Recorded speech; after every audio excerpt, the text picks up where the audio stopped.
भक्ति, विश्वास, ये दो चीजें हैं। कितनी भी भक्ति कर लो, कितना भी भजन कर लो, कितना भी कीर्तन कर लो, कितना भी मंत्र जाप कर लो, कितना भी स्मरण कर लो, अगर तुम्हारा विश्वास तुम्हारे परमात्मा के प्रति नहीं है तो फिर तुम्हारा कीर्तन करना, तुम्हारा भजन करना, तुम्हारी भक्ति करना बेकार। पर यदि तुमने विश्वास पूर्ण कर लिया, उसके ऊपर संपूर्ण अपना जीवन का भार सौंप दिया, फिर तुम कहीं जाओ ना जाओ, वो परमात्मा तुम्हें स्वीकार कर ले। आज से 25 साल पहले का एक टीवी पर एड चलता था। 25 साल पहले, 20 साल पहले आप लोगों ने भी बहुत टीवी पर नाटक देखे होंगे, चित्रहार देखा होगा, और बहुत सारी वीडियो आती थी, मूवियाँ आती थी, सब देखते थे अलग अलग चैनल पर। ईमानदारी से बोलना, आपने भी ये वाला सवेरे सवेरे श्रीयंत्र बेचने वाले भी टीवी पर ऐड देते थे, बोलो सही है कि गलत है?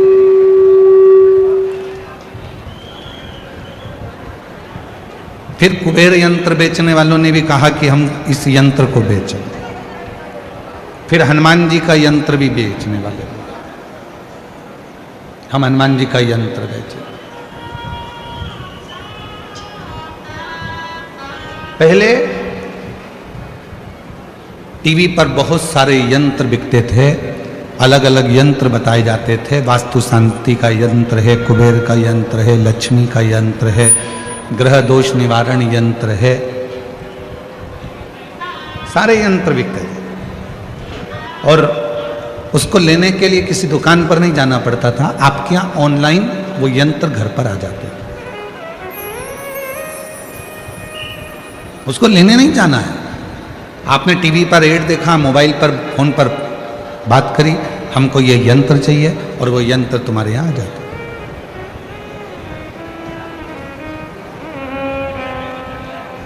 कई लोगों के घर में भी यंत्र होंगे, कई लोगों ने पूर्व में वो उन यंत्रों को बुलवाया भी होगा। पर एक निवेदन है, घर में श्री यंत्र रखो, घर में कुबेर यंत्र रखो, घर में ग्रह दोष निवारण यंत्र रखो, घर में वास्तु दोष निवारण यंत्र रखो, घर में तुम चाहो जितने यंत्र रखो। वो यंत्र कब काम करेंगे? वो यंत्र कब काम करते हैं? जब तुम्हारे यहाँ षड्यंत्र ना हो। जिस घर में षड्यंत्र होता है उस घर में यंत्र भी काम नहीं।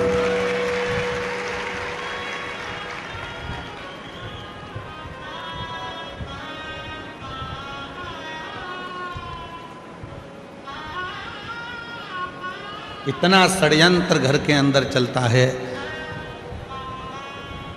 कोई ये भड़काएगा, कोई वो भड़काएगा, कोई कुछ कहकर जाएगा, कोई कुछ कहकर जाएगा, कोई कुछ बोल कर जाएगा। भाई भाई में षड्यंत्र चल रहा है, बहन भाई में षड्यंत्र चल रहा है, बहू सास में षड्यंत्र चल रहा है, देवरानी जेठानी में षड्यंत्र चल रहा है, पड़ोसी अड़ोसी धड़ोसी सब में षड्यंत्र चल रहा है। अब ईमानदारी से बोलो, इतने षड्यंत्र यदि घर में इतने षड्यंत्र चलेंगे तो कोई यंत्र तुम्हारे यहाँ काम करेगा? अरे बोलो तो जम के, नहीं कर सकते। षड्यंत्र घर में चलना बंद हो जाए, बहू सास का षड्यंत्र चलना बंद हो जाए, ननंद भाभी का षड्यंत्र चलना बंद हो जाए, बेटी माँ का षड्यंत्र चलना बंद हो जाए, बाप बेटे का षड्यंत्र चलना बंद हो जाए, भाई भाई का षड्यंत्र चलना बंद हो जाए, रिश्तेदारों का एक दूसरे के प्रति षड्यंत्र चलना बंद हो जाए। जो ये षड्यंत्र चलता है तो कोई यंत्र भी काम नहीं करता। यंत्र कब काम करेगा? जब आप षड्यंत्र से दूर हो।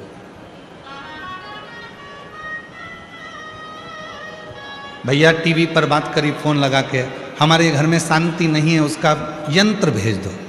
उसने ग्रह शांति का यंत्र भेजा, पर ग्रह शांति का यंत्र काम ही नहीं कर रहा, क्योंकि षड्यंत्र इतना ज्यादा हो रहा है। उधर से फोन आता है वो अपनी माँ को भड़का देते हैं, उधर से फोन आता है वो अपनी सास को भड़का देते हैं, उधर से फोन आता है वो अपनी बहू को भड़का देते हैं, उधर से फोन आता है वो अपनी बेटी को भड़का देते हैं।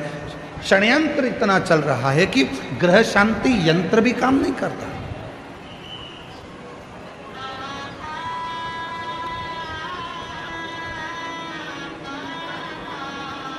वो ग्रह शांति यंत्र भी काम नहीं करेगा अगर षड्यंत्र है। फिर किसी ने कहा कि महाराज जी हमारे घर में वास्तु दोष हो गया। वास्तु दोष हो गया, तुमने इधर की सीढ़ी तोड़वा कर उधर सीढ़ी लगवाई, तुमने दुकान बदल कर देख ली, तुमने घर बदल कर देख लिया, तुमने रिश्तेदार बदल कर देख लिए, तुमने घर की दिशा बदल कर देख ली, तुमने सोने का पलंग बदल कर देख लिया, तुमने रसोई घर बदल कर देख लिया। शिव पुराण कहती है जब तुमने सब कुछ बदल कर देख लिया और तो भी वास्तु दोष शांत नहीं हो रहा, तो अपने आप को थोड़ा सा बदलना प्रारंभ करो, तुम्हारा ग्रह का दोष और वास्तु दोष अपने आप शांत हो। हम बदल नहीं रहे, हम बदल नहीं पा रहे, अपने आप को नहीं बदल रहे। सास कहती है मैं नहीं बदलूंगी, बहू कहती है मैं नहीं बदलूंगी, बेटा कहता है मैं नहीं बदलूंगा, बाप कहता है मैं नहीं बदलूंगा। बदलेगा कौन? सीवर वाला महाराज बदलेगा कौन? बदलना तुमको पड़ेगा अपने घर को सही करने के लिए, श्रेष्ठ करने के लिए।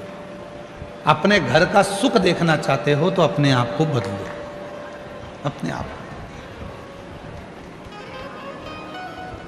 चंद्रमौली चंद्रशेखर चंद्रेश्वर चंद्रशेखर शिव महापुराण की कथा भूसावल में चल रही है। चंद्रशेखर सीखो, चंद्रशेखर शिव महापुराण की कथा से थोड़ा सा सीखिए कि चंद्रदेव सबको बदलना चाहते हैं। चंद्रदेव कहते हैं मेरी जो 27 पत्नियां हैं वो मेरे अनुकूल चले, और चंद्रदेव की 26 पत्नियां कह रही हैं कि आप हमारे अनुकूल तो चलो थोड़ा सा। दूसरे को झुकाने से पहले अपने आप को झुकना पड़ेगा। एक गुरुजी आ रहे थे घर पर, मम्मी पापा ने, माता पिता ने छोटे से बच्चे को समझा दिया, सुनो आज शाम को 4 बजे गुरुजी आएंगे, ठीक है, प्रणाम करना, ठीक है, दंडवत करना, ठीक है। बच्चे ने कह दिया ठीक है। शाम को 4 बजे गुरुजी आ गए। माँ ने अपने बेटे को बुलाया, बेटे को बुलाकर कहा चलो गुरुजी को प्रणाम करो। बच्चा कहने लगा नहीं करना। माँ ने फिर कहा गुरुजी को प्रणाम करो, अपने गुरुजी हैं प्रणाम करो। बेटा कहने लगा नहीं करना। इतने में माँ ने फिर बेटे को बुलाया, गुरुजी को प्रणाम करो, नहीं करना। माँ ने 2 थप्पड़ दिए, गुरुजी हैं प्रणाम कर, नहीं करना। पिताजी आए, पिताजी ने कहा बेटा अपने गुरुजी हैं प्रणाम करो, नहीं करना। गुरुजी हैं अपने प्रणाम करो, नहीं करना। पिताजी ने भी 2 थप्पड़ दिए। इतने में गुरुजी ने कहा क्यों मार रहे हो? माता पिता बोले ये प्रणाम नहीं कर रहा। गुरुजी बोला नहीं कर रहा तो मत करने दो, तुम दोनों तो करो, तुम दोनों तो प्रणाम करो। और जैसे ही माता पिता ने झुककर प्रणाम करा, इतने में बच्चे ने साष्टांग दंडवत कर लिया।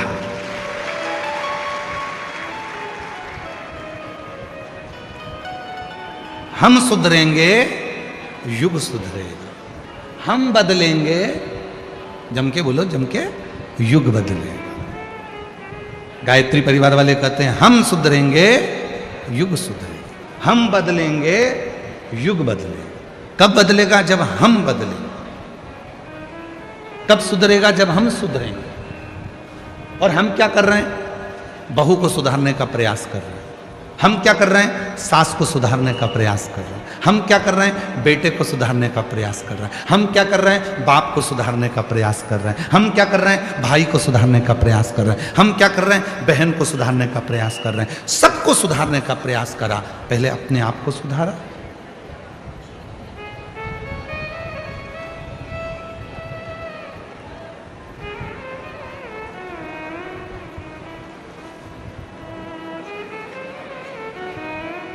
एक प्रवचन देना सरल है, पर प्रवचन देने वाले को भी प्रवचन अपनी जिंदगी में उतारना कठिन है। कथा कहना सरल है, पर कथाकार को कथा अपने अंदर उतारना कठिन है।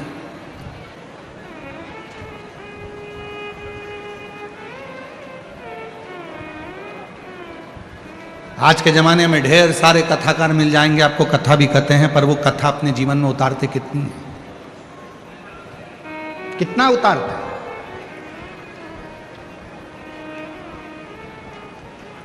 शिव पुराण का ट्रेंड चल रहा है तो शिव पुराण वाचना चालू कर दो। श्रीमद् भागवत का ट्रेंड चले तो श्रीमद् भागवत वाचना प्रारंभ कर दो। रामचरितमानस का ट्रेंड चले तो रामचरितमानस वाचना प्रारंभ कर दो। नहीं भाई, शिव पुराण, राम कथा, श्रीमद् भागवत, गीता, ये सब पुराणे, जितने भी शास्त्र हैं, शिव पुराण कहती है जो भी पुराण बाचो आप दूसरों को बाच कर सुनाओ, उससे पहले उस पुराण का आधे से ज़्यादा अंश अपनी जिंदगी में उतारो, तब शिव पुराण सुनाओ, तब श्रीमद् भागवत कथा सुनाओ, तब रामचरितमानस सुनाओ। अपने आप को सवारो थोड़ा।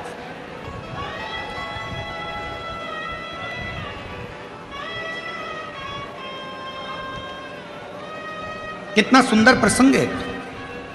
एक पंडित जी कथा सुनाने गए।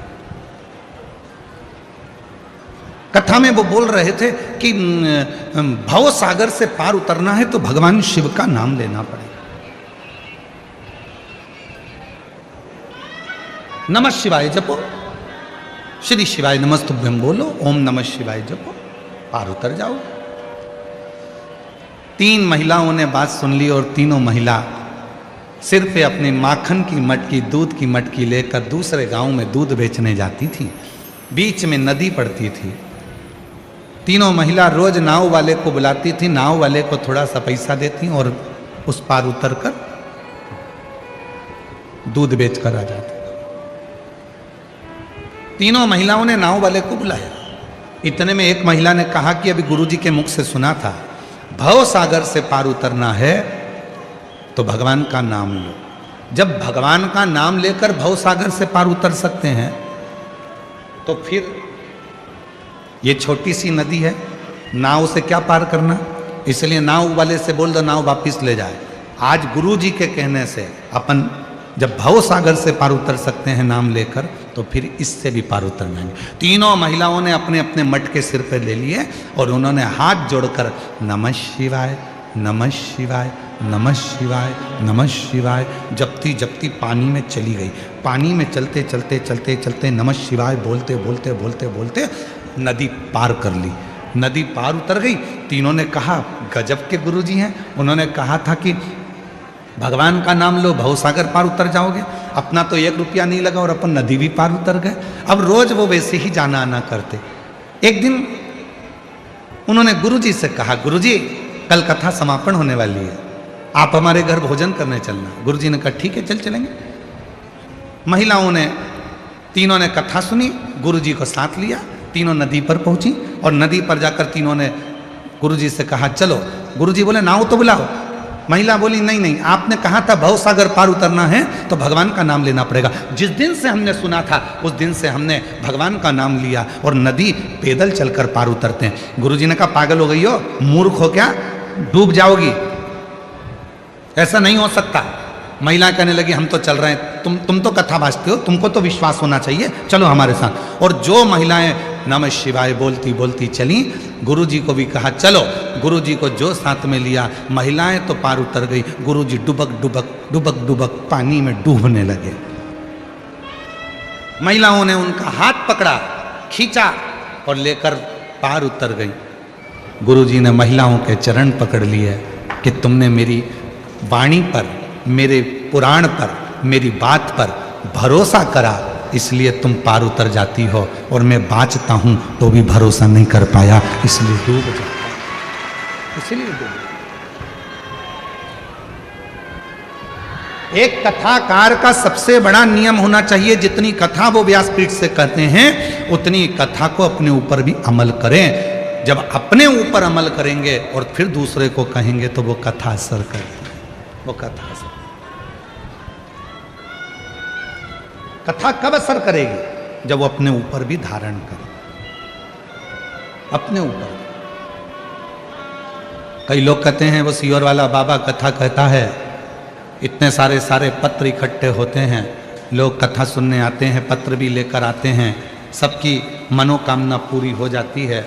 ऐसा क्या है शिव पुराण की कथा में? हम कहते हैं कथा वाचने से पहले अपने ऊपर अमल करो। जितनी बातें शिव महापुराण में कही जाती है इस व्यासपीठ से, उतनी हमारे ऊपर भी पूरी पूरी अमल करते हैं, तब आपको व्यासपीठ पर आकर कहते हैं। तब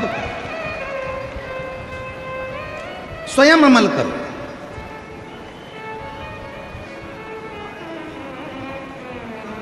शिव पुराण कहती है बीच की बेलपत्र पर शहद लगाकर शंकर जी को लगाकर एग्जाम देने जाओ। शिव पुराण ये भी कहती है साथ में मेहनत करो, परिश्रम करो, रात दिन एक करो, अपनी मेहनत को 4 गुना करो और फिर बेलपत्री पर शहद लगाकर शिव को लगाकर जाओ, तुम्हें सफलता मिलेगी। शिव पुराण कहती है परिश्रम हल्का मत करना, परिश्रम 4 गुना बढ़ाकर करना। शिव पुराण कहती है।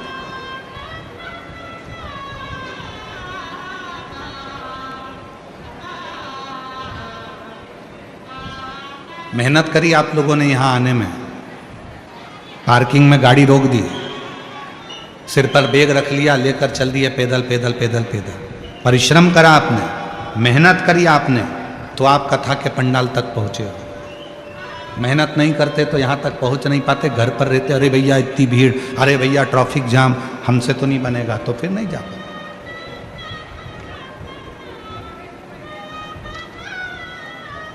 वैष्णो देवी कौन कौन गया है? सब गए? रखो। सप्तशृंगी माता के मंदिर कौन कौन गया है? सब गए? रखो। जब माता सप्तशृंगी के मंदिर पर जाते हैं, सीढ़ियाँ चढ़ते हैं, धीरे धीरे बढ़ते हैं, तो लोग चिल्ला कर कर पूछते हैं लोगों से, भैया कितना है? चलते जाओ। वैष्णो देवी जाने वालों से पूछते हैं जब थक जाते हैं, क्यों भैया मंदिर कितनी दूर है? चलते जाओ। फिर पीछे से आवाज आती है, चलते जाओ, मत घबराओ, चलते जाओ, मत घबराओ, चलते जाओ, मत घबराओ। हमारे सनातन धर्म के जितने मंदिर हैं, देवालय हैं, शिवालय हैं, माँ आदिशक्ति दुर्गा भवानी के जितने स्थान हैं, चाहे वैष्णो देवी हो, चाहे मैहर हो, चाहे सलकनपुर हो, देवास की टेकरी हो, चाहे सप्तशृंगी माता हो, चाहे विंध्याचल की माता हो, जितनी भी माता के मंदिर हैं, हम चढ़ते जाते हैं, चढ़ते जाते हैं, ऊपर की ओर बढ़ते जाते हैं और कहते जाते हैं, भैया कितनी दूर है? चलते जाओ, मत घबराओ, चलते जाओ, मत घबराओ, चलते जाओ, मत घबराओ। क्यों? वो मंदिर हमें प्रेरणा देते हैं कि मंजिल तक पहुंचना है, बैठ मत जाना, चलते जाना, घबराना नहीं, आगे बढ़ते जाना, तुम्हें मंदिर का दर्शन हो जाएगा, तुम्हें माँ का दर्शन हो जाएगा, सप्तशृंगी माता तुम्हें दर्शन दे देगी, तुम चलो तो।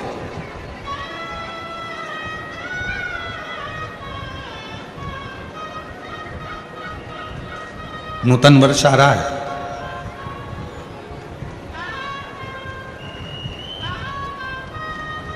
चैत्र से हमारे सनातन धर्म का हिंदू पारंपरिक नूतन वर्ष प्रारंभ हो रहा है। आप सभी को, देशवासियों को,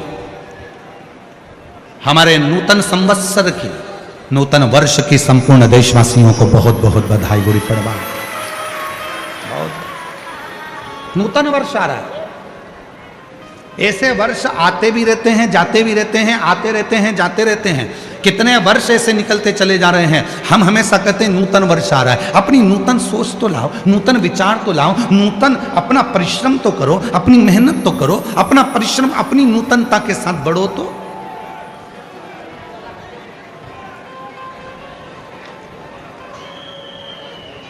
चलते जाओ, मत घबराओ, चलते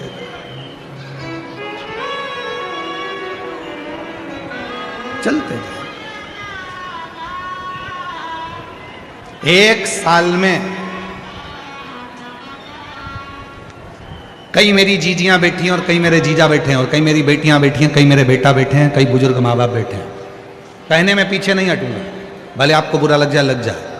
एक साल में कम से कम 50 दोस्त बनाते हो आप लोग।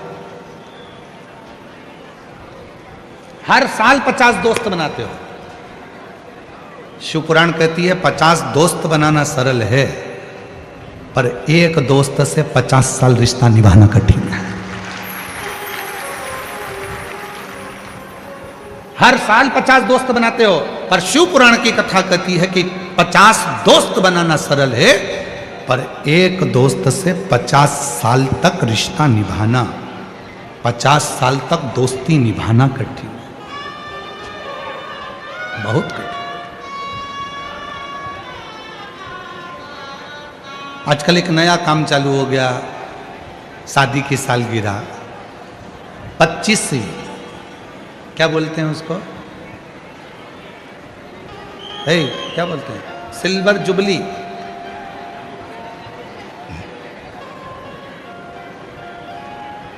और फिर 50वीं गोल्डन जुबली।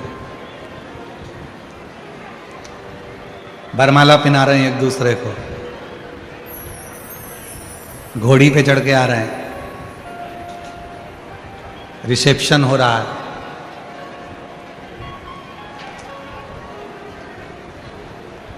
हमारे एक यजमान है सीहोर में, श्री राजन जी अग्रवाल ब्यावरा वाले, उनकी शादी की सालगिरह थी 50 में। उनके बेटे रवि, रितेश, ये सब आए, कमलेश जी, शैलेश जी बैठे। उन्होंने कहा गुरु जी, हमारे काका जी की, ये रवि रितेश की पिताजी की शादी की सालगिरह है 50वीं गोल्डन जुबली। हमने कहा बहुत बढ़िया, आपको बधाई हो, 50 साल शादी के हो गए। कहा हमारा मन है कि हम इसको इस तरह से मनाएं, शादी के फंक्शन जैसा। हमने कहा शादी के फंक्शन तो पूर्व में हो चुके हैं, अब मनाना है तो कहीं भगवान की कथा कराकर, कहीं भगवान का भजन कराकर, कहीं भगवान का स्मरण कराकर, कहीं रुक्मणी मंगल कराकर, कहीं कृष्ण मंगल की लीलाएं गाकर, फिर आप अपनी शादी की सालगिरह मनाएं। फिर उन्होंने वैसी की वैसी ही मनाई, रुक्मणी मंगल कथा रखी, भगवत भजन रखा, स्मरण रखा, और वैसे ही मनाओ। बच्चों का जन्मदिन भी मनाओ, हम मना नहीं करेंगे। हैप्पी बर्थडे टू यू, हमारी तरफ से तुम्हें बधाई हो। शादी की सालगिरह भी मनाओ, मना नहीं है। सिल्वर जुबली, गोल्डन जुबली, तुम्हारी जो जो जुबली और चुगली जो भी है तुम सब मनाओ, मना नहीं है। पर निवेदन है उस जुबली के साथ में, उस जुबली के साथ में किसी प्राचीन मंदिर में, तुम्हारे गांव के मंदिर में, तुम्हारे शहर के मंदिर में, कहीं मत जाओ, अपने भुसावल के मंदिर में, अपने शहर के मंदिर में, अपने जलगांव के मंदिर में, अपने गांव के मंदिर में, किसी मंदिर में जाकर जो तुम सिल्वर और गोल्डन जुबली मनाना चाहते हो, उस दिन उस मंदिर की पुताई करवाओ, सफाई करवाओ, मंदिर का डेकोरेशन करवाओ और शिव जी का अभिषेक करवाओ, तो सिल्वर जुबली, तो गोल्डन जुबली। एक संकल्प लो, मैं अपना जन्मदिन कैसे मनाऊंगा। आज से नियम ले लो भुसावल वालों, और आज से नियम ले ले पूरे सनातनी जितने कथा श्रवण कर रहे हैं। अपना जन्मदिन आए, 500 रुपए का केक लाना, 1000 रुपए का केक लाना उससे अच्छा है 500 रुपए की पेंट की बाल्टी लेना, कलर की बाल्टी लेना, और कोई पुराना मंदिर तुम्हारे गांव में हो जिसमें धूल जम रही हो, उसको साफ कर कर, पुताई कर कर, उसको रंगीन कर देना। तुम्हारा 500 रुपए का केक आधे घंटे में समाप्त हो जाएगा, मुंह पे मलेंगे भूत हो जाओगे। वो 500 रुपए का केक 15 मिनट में उड़ जाएगा। पर आज एक नियम बनाओ कि हमारे घर पर जब भी जन्मदिन आएगा, शादी की सालगिरह होगी, हमारे गांव में, हमारे नगर में, हम जिस गांव में रहते हैं वहां का कोई मंदिर हम देखेंगे, उस मंदिर में कोई पेंट हम खुद अपने हाथों से पुताई कर देंगे। अपने घर की पुताई करते हैं तो वहां नहीं कर सकते।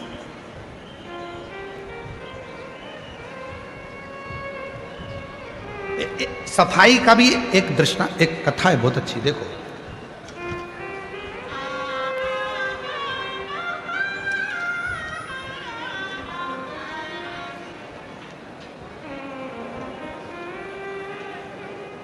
एक सुंदर प्रसंग है शिव महापुराण का।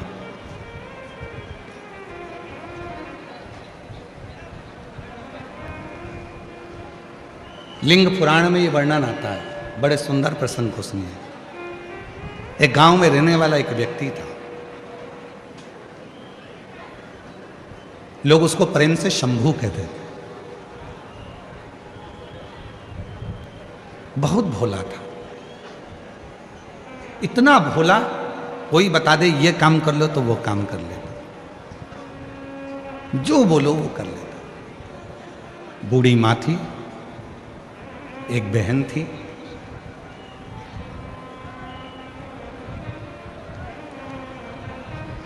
माँ को वो काम पर नहीं जाने देता, बहन को वो काम पर नहीं जाने देता, खुद काम करता। भोला था, पढ़ा लिखा नहीं था, अनपढ़ था, विद्या नहीं थी, इतना विद्वान भी नहीं था, इतना विद्वान था, पढ़ा लिखा। काम क्या मिलता? किसी पेट्रोल पंप पर भी काम करना है तो थोड़ा पढ़ा लिखा होना जरूरी है, पैसा मिलेगा तो उसको संभाल के रखना पड़ेगा। किसी ऑफिस में काम करना है तो पढ़ा लिखा होना जरूरी है, किसी स्थान पर काम करना है तो पढ़ा लिखा होना जरूरी है। पर उसको तो कुछ पढ़ा ही नहीं था, परिस्थिति ठीक नहीं थी तो विद्या नहीं थी। भोला कहते थे लोगों से, बिल्कुल सीधा। इस कथा में भी कई माताएं ऐसी बैठी हैं एकदम भोली हैं, एकदम भोली। कई बेटे इस कथा में ऐसे बैठे हैं बिल्कुल भोले। कई बहुएं इतनी भोली होती हैं, कुछ नहीं, कौन षड्यंत्र रच रचने तो उसको कोई मतलब नहीं।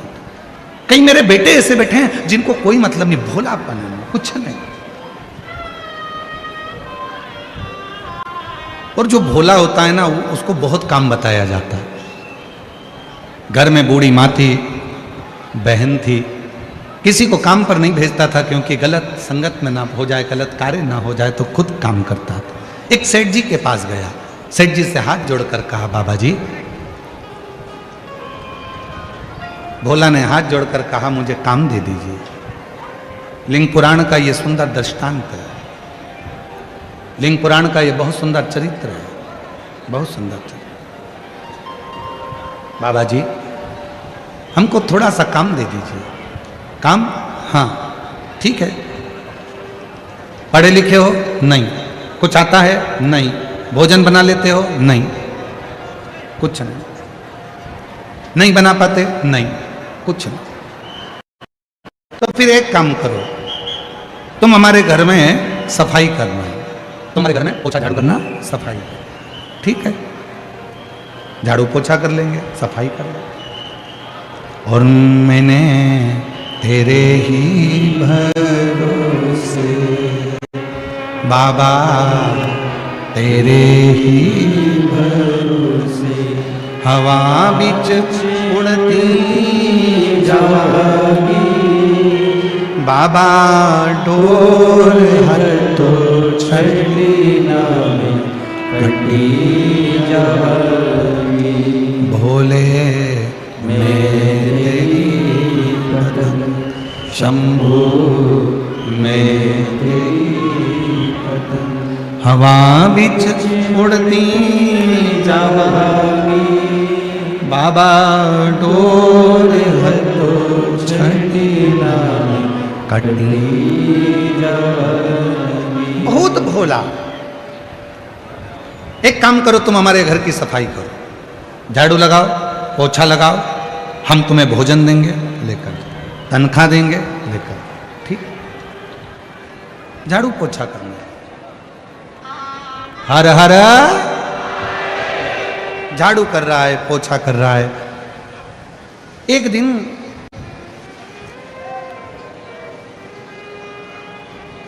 शिव मंदिर के सामने से निकल कर जा रहा था। शिव पुराण का बड़ा सुंदर संवाद है, थोड़ा ध्यान लगाकर सुनना है इसको। कहते हैं शिव भक्त की कथा सुनने में स्वयं शिव ही आनंद देते हैं, इसीलिए थोड़ा सावधानी से सुनना। शिव मंदिर के सामने से निकलकर जा रहा था। मंदिर में देखा बहुत कचरा है, बहुत सारी गंदगी हो रही है, लोग चढ़ाकर फूल चढ़े जाते हैं, पानी इधर उधर ढुल जाते हैं, सफाई नहीं करता। वो भोला मंदिर में चले गया, सेठ जी के यहाँ जाने से पहले वहां सफाई करी, फिर गया।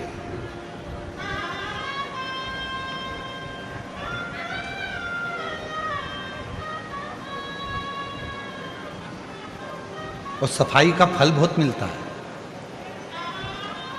शिव मंदिर में दीप जलाने का, शिव मंदिर में सफाई करने का, शिव मंदिर में बुआरी लगाने का, झाड़ू लगाने का, शिव मंदिर में जल भर कर रखने का, शिव मंदिर में एक लोटा जल चढ़ाने का, शिव मंदिर में शंकर जी की चढ़ी हुई बेलपत्र उठाकर धोकर वापस शिव को चढ़ाने का बहुत फल मिलता है। एक पत्र है, अच्छा है, देखो।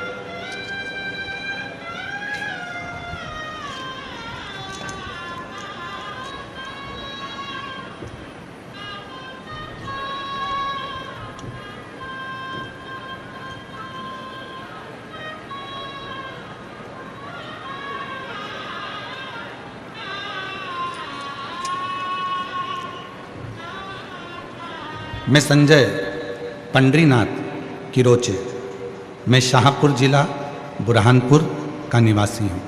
मेरा मोबाइल नंबर ये है, कहीं बैठे हों तो आ सकते हैं।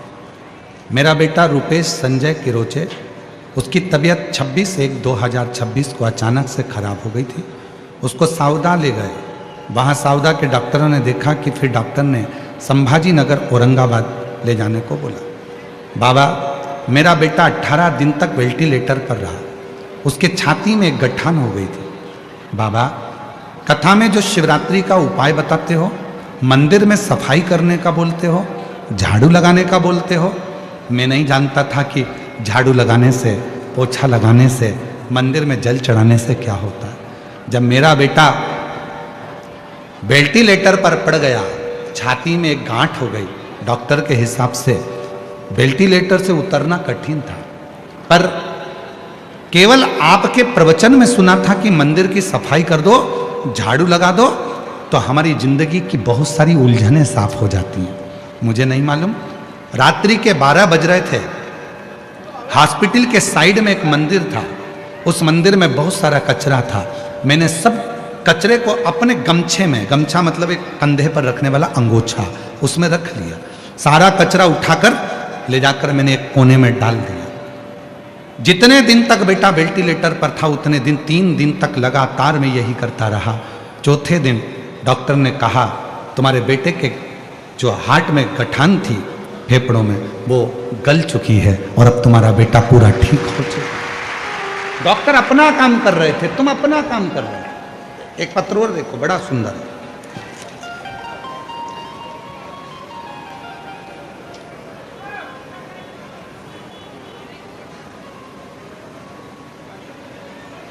महादेव पंडरी बिराजदार, गांव खरोसा, तहसील ओसा, जिला लातूर, महाराष्ट्र से हैं। मैं नमन करता हूं। कागज पर तो बस शब्द हैं, असली प्रार्थना तो मेरे आंसुओं और धड़कनों में है। मेरी मैया आपके भरोसे है, इसे, मेरी नैया आपके भरोसे है, इसे पार लगाना आपका गुरुदेव। शिव भोलेनाथ मेरा बेटा नरसिंह राव महादेव बिराजदार 30/4/2024 से इंडियन आर्मी का एग्जाम दे रहा है, पर क्लियर नहीं होता। बहुत हार चुका था, सोच लिया था कि अब कुछ नहीं करेगा। आपके कहने पर मेरा बेटा मंदिर में जल चढ़ाने जाने लगा, सफाई करने लगा, मंदिर की झाड़ू पोछ करने लगा। मुझे नहीं मालूम उसका फल क्या मिलता है। आज बाबा को धन्यवाद देने के लिए बैठा हूं कि मेरे बेटे का सिलेक्शन इंडियन आर्मी में हो गया और बाबा की कृपा से इस सिक्किम में उसकी ट्रेनिंग चल रही है। सिक्किम में ट्रेनिंग कर, क्या मिलेगा? आए हैं, आ जाओ आ जाओ आ जाओ आ जाओ आ जाओ। एक पत्र और है, देखिए।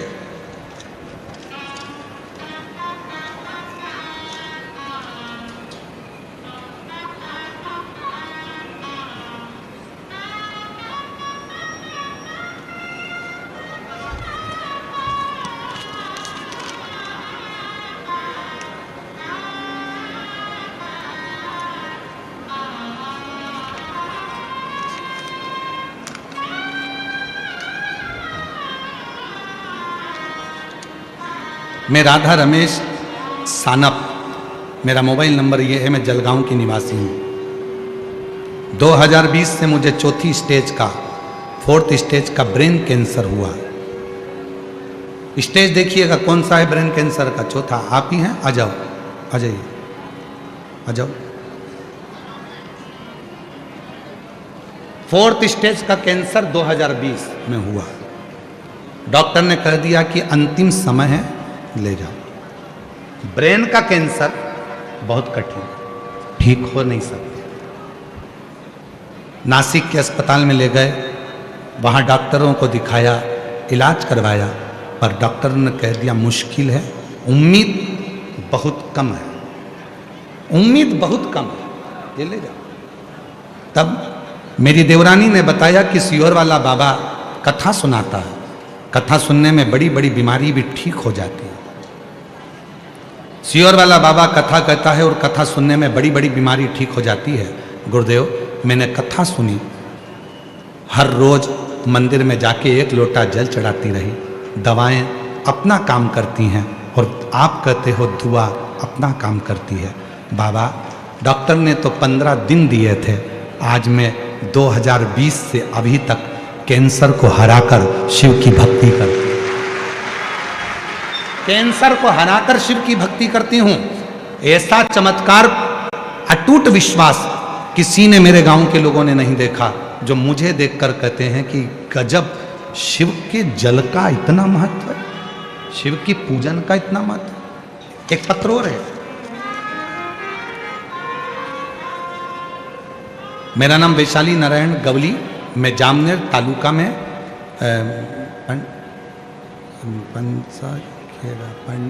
पंठास खेड़ा गांव से हूँ। मेरी माँ को कैंसर की बीमारी थी, डॉक्टर ने बताया कि दूसरी स्टेज का कैंसर है। हमने ऑपरेशन भी करा लिया, फिर भी आराम नहीं लगा। समय आया, डॉक्टर ने कह दिया कि जीभ निकालना पड़ेगी, जीभ काटना पड़ेगा, कैंसर बढ़ चुका है। तब किसी ने कहा कि वो सीहोर वाला बाबा कथा कहता है और उसके यहाँ का रुद्राक्ष पानी में गलाया जाए, वो पानी पिलाया जाए तो बच सकती है। हम लोग तुरंत सीहोर गए, वहाँ से रुद्राक्ष लिया, तांबे के लोटे में गलाते, शिवजी को जल चढ़ाते और अपनी माँ को देते। माँ उसको थोड़ी देर मुंह में रखती। बाबा की ऐसी कृपा हो गई गुरुदेव, डॉक्टर ने कह दिया अब जीवान काटने की जरूरत नहीं है, भोजन भी करने लगी और आज बाबा की कृपा से मेरी माँ पूर्ण तरह से स्वस्थ हो गई। मैं बाबा को यहाँ कहीं बैठी हूँ तो आ सकती हूँ, प्रणाम करने के लिए मैं बाबा के यहाँ प्रणाम। विश्वास,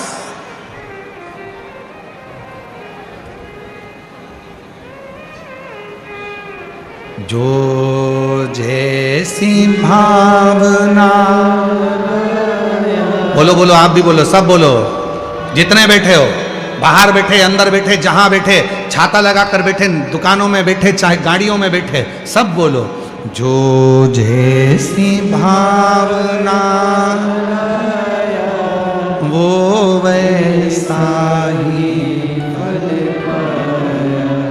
नहीं, खालियों से लौटाया वो मन ही मन हर्ष और कर दिया माला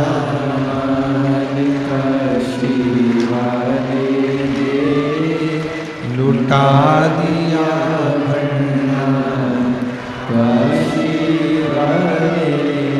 आप जिस भावना से आए, ये कथा तो कल सवेरे 8 बजे से 11 बजे तक भुसावल की भूमि पर कल कथा विराम हो जाएगी, टीवी पर वही 2 बजे से 5 बजे तक आएगी। पर जितने जयपुर वाले हैं, राजस्थान वाले हैं, राजस्थान में कथा का समय, कथा शिव पुराण थोड़ी कम सुनने में पहुंचती है, पर जितने जयपुर के आसपास वाले हैं, निवेदन है 20 मार्च से 26 मार्च तक 1 बजे से 4 बजे तक उस बाबा से पंडाल में बैठकर उससे झोली पसार कर प्रणाम कर कर विनय करो। ये मौका लगा, सुनो, बोलो।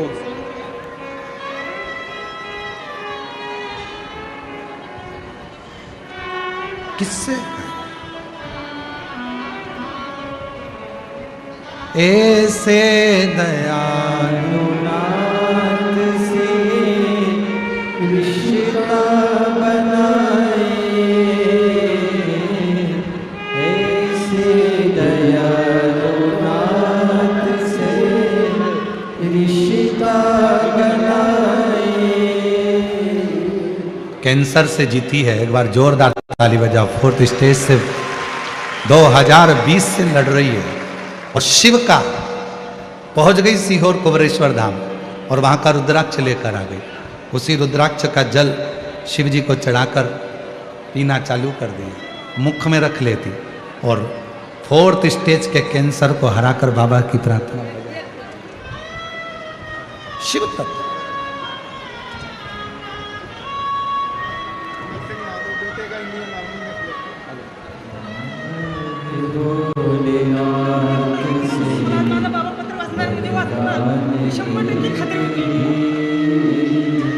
बेटे का इंडियन आर्मी में हुआ है, एक बार जोरदार ताली बजाकर एक ही बेटे को दे।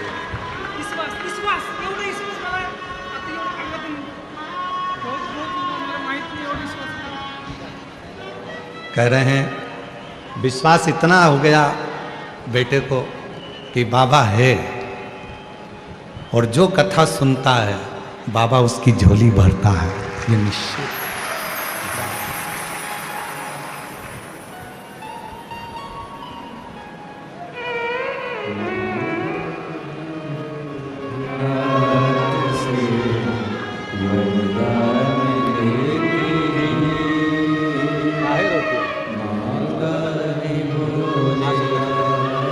आंसू पोछो, रोते नहीं, अच्छा खुश खुश जाओ, आंसू पोछो, अच्छे आंसू पोछो पहले, फिर बेलपत्र दूंगा, दोनों आंसू पोछो। अब तो ठीक हो गए, किसको हुआ था, अब ठीक है ना बेटा, फिर काहे रोना, अब तो बाबा अच्छा कर दिया है, बाबा पर भरोसा है। कैंसर को हराई है और लगातार शिव के मंदिर जाकर नासिक में कह दिया था कि अब इसको घर ले जाओ, ठीक नहीं हो सकता, पर शिव की कृपा से आज बाबा को प्रणाम करने आई है। जोरदार ताली बजाओ।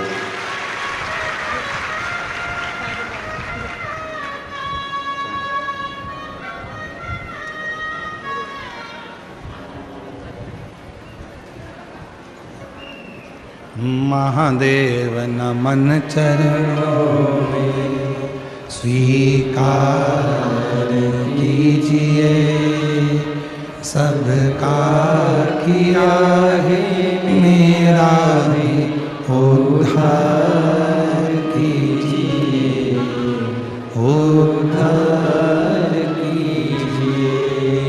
हे त्रिपुरधारी, हे त्रिशूलधारी, हे त्रिशूलधारी, हे त्रिशूलधारी।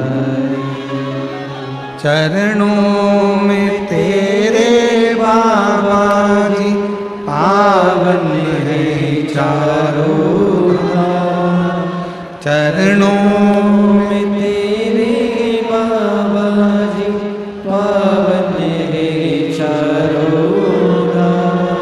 तेरी देव करते वंदना पूजे सीताराम, तेरी देव करते वंदना पूजे सीताराम।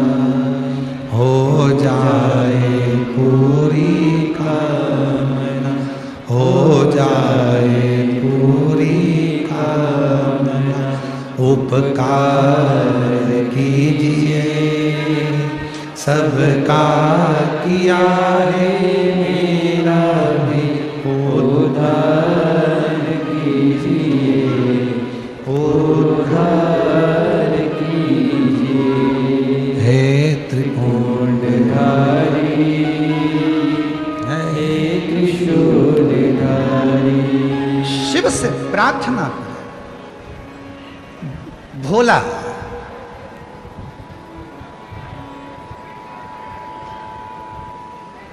शंभू बहुत सारा।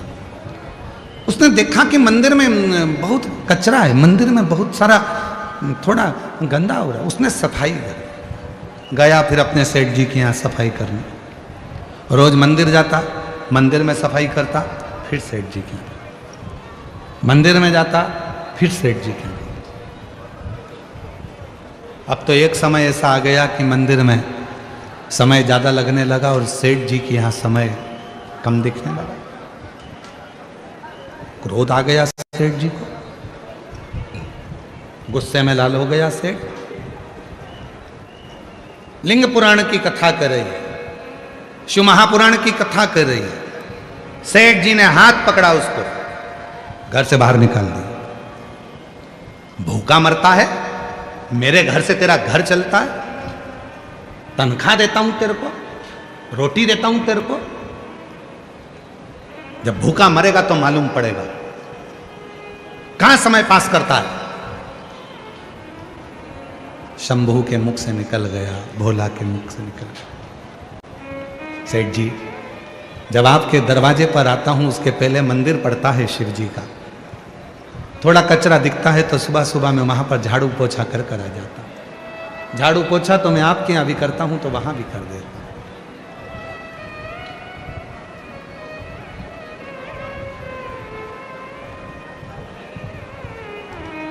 सेठ जी ने कहा तनख्वाह देता है मंदिर में कोई? मंदिर में कोई तुझे रोटी देता है? नहीं सेठ जी, तनख्वाह तो आपके यहां से मिलती है, वहां तो बस फ्री में पोछा लगाकर झाड़ू लगाकर आ जाता हूं। जब वहां कोई मंदिर में तनख्वाह नहीं देता, तुझे कुछ नहीं देता, तो झाड़ू पोछा क्यों करता है? कल से मंदिर गया तो यहां मत आओ, काम पूरा कर। उसने हाथ जोड़कर कहा सेठ जी ठीक है। दूसरा दिन फिर हुआ, उसका मन नहीं माना, मंदिर में थोड़ा और जल्दी उठकर चले गए।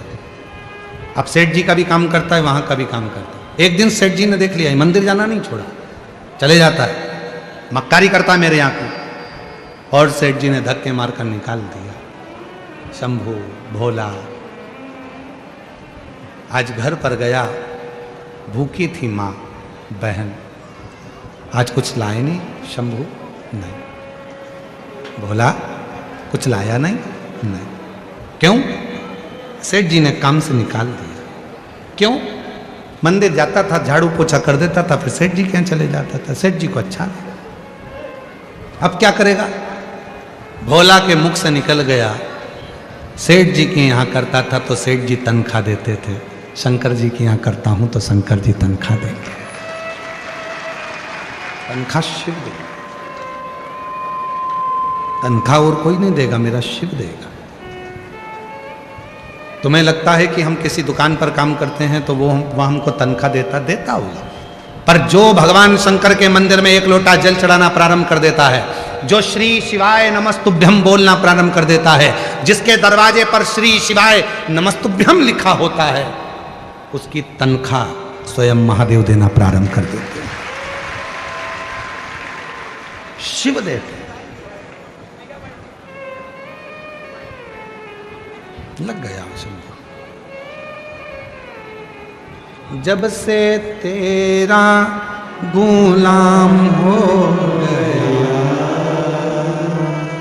तब से मेरा भी नाम हो गया।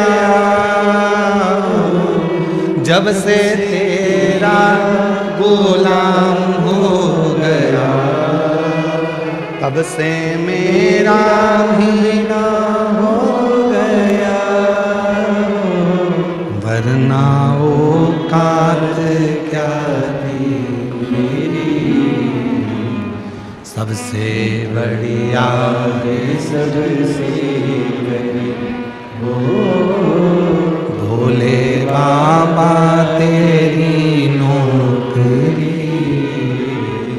सबसे बढ़िया है सबसे तेरे दरवाजे की चाकरी, सबसे बढ़िया है सबसे। उसकी नौकरी करो। एक लोटा जल चढ़ा रहे, नौकरी है उसकी। शिव मंदिर में जा रहे, नौकरी है उसकी। झाड़ू लगा रहे, नौकरी है उसकी। वो हाथ में आकर पैसा नहीं देगा पर तेरी विपदा को काट देगा। वो हाथ में आकर तनख्वाह नहीं देगा पर तेरी आने वाली विपदा को, तेरे आने वाले दुख को समाप्त कर देगा। वो भले तेरे अकाउंट में पैसा नहीं देगा, याद रखना, दूसरे के यहां नौकरी कर रहे हो तो तुम्हारे बैंक का बैलेंस बढ़ रहा है, पर शिव के दरवाजे की नौकरी कर रहे हो तो तुम्हारी आनंद का बैलेंस बढ़ रहा है। आनंद का वो हाथ में नहीं देगा पर दुख की घड़ी में वो आकर खड़ा हो जाए। दुख की तकलीफ की घड़ी में वो आकर खड़ा हो जाए।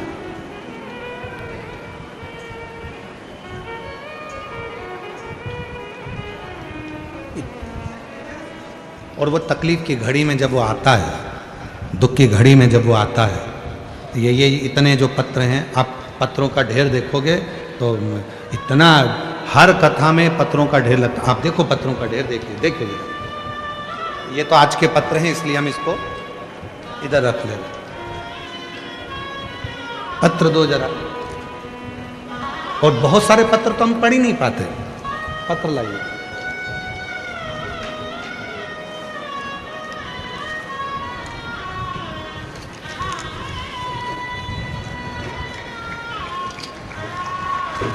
इस पन्नी में से निकालना था। चलो ऐसे ही रख दो, निकाल लो उसको, अच्छा नहीं लगता। हाँ, अच्छा नहीं लगता ऐसा।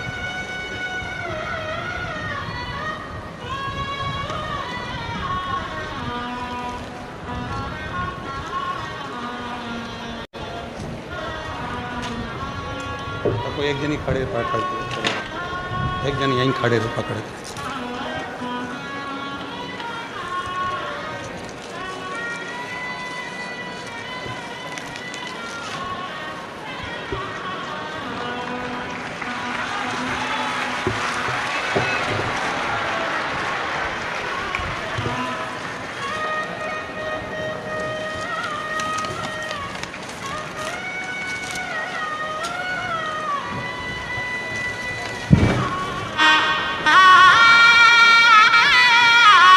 ये पत्र नहीं है, ये मेरे कुबेरेश्वर बाबा ने जिन जिन की झोली में दिया है, ये उसका प्रमाण है। ये उसका प्रमाण है, ये पत्र नहीं है। सियोर वाला महाराज ना तो कभी भभूति देता है, ना कभी बेल देता है, ना नारियल देता है, बस केवल एक ही बात कहता है कि एक लोटा जल। ये अलग है, ये पढ़ने के इधर दो, केवल एक लोटा जल। और कभी पंडाल में कथा सुनने का मौका मिल जाए तो कथा सुनो, और बाबा क्या देगा ये उसके ऊपर निर्भर करता है।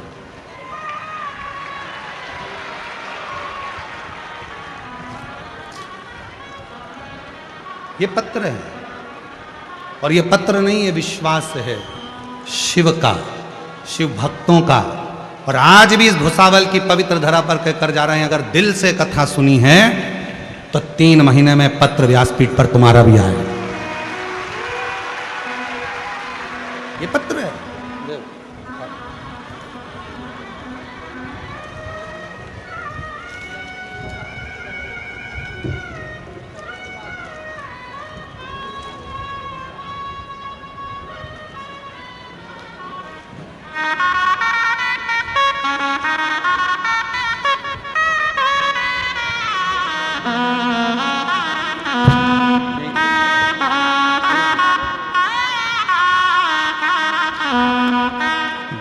दिल से मांगोगे वो दिल से देगा, जो दिल से मांगोगे वो दिल से देगा। मेरा भोला भंडारी है, खाली झोली भर दे। मेरा भोला भंडारी खाली झोली भर देगा। जो मांगोगे वो दे।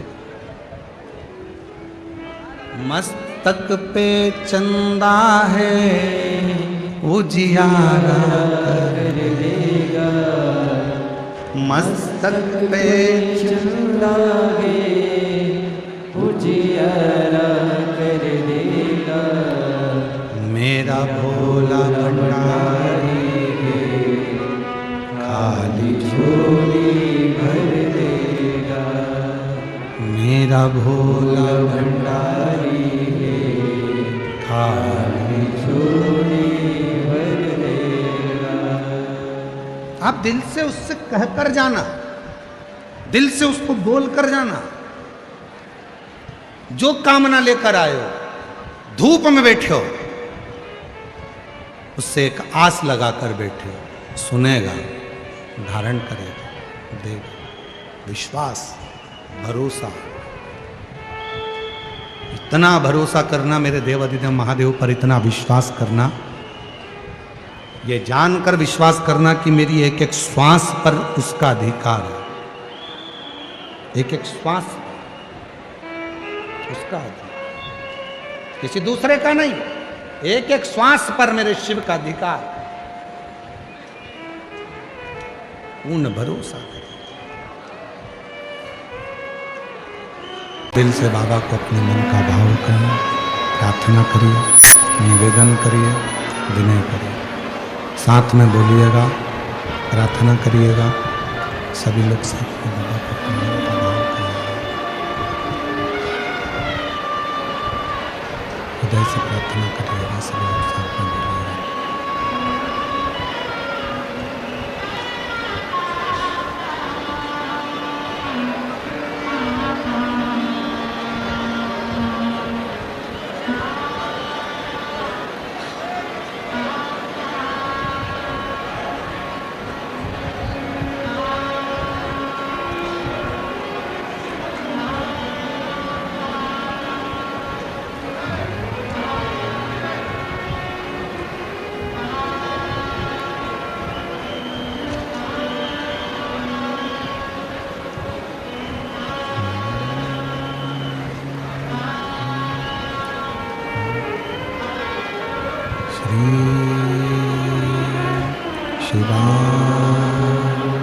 नमस्तु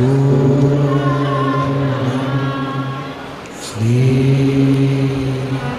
शिवाय नमस्तु श्री शिवाय नमस्तु श्री शिवाय नमस्तु श्री शिवाय नमस्तु भोला सब दुख काटो ओ भोला सब दुख काटो शिव शंकर तेरी माला भोले बाबा तेरी माला भोला सब दुख काटो ओ भोला सब दुख काटो वेश मंगल मंगलकारी वेश मंगलकारी शमशान वासी हमारा शमशान वासी हमारा ओ भोला सब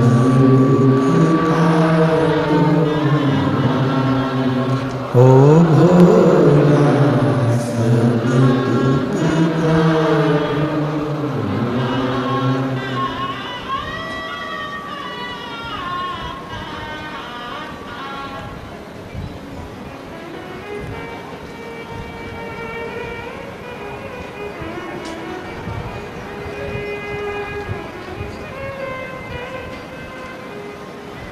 बाबा देवादिदेव महादेव भगवान ऋषि गोवर्धन त्रिकालदर्शी कैलाशी अविनाशी भगवान शंकर की पवित्र कथा कर रहे हैं। शिव महापुराण की कथा वर्णन कर रहे हैं। भगवान देवादिदेव महादेव का पवित्र चरित्र कह रहा है, शिव तत्व कह रहा है, बाबा की पवित्र कथा कह रहे हैं, शिव महापुराण की कथा वर्णन कर रहे हैं। भोला शंभू शिव जी के मंदिर के झाड़ू पोछा करने लगा। भगवान शंकर के मंदिर को झाड़ू लगाने लगा, पोछा करने लगा। शिव मंदिर की झाड़ू लगाता है। ठीक है बेटा,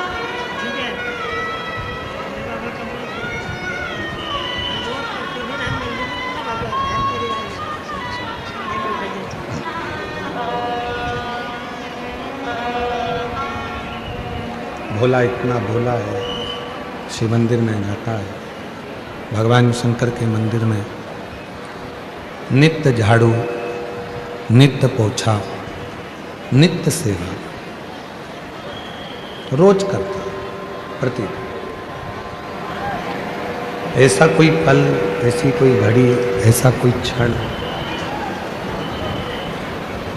अब तो भोला ने, शंभू ने शिव के मंदिर में ही डेरा ला दिया।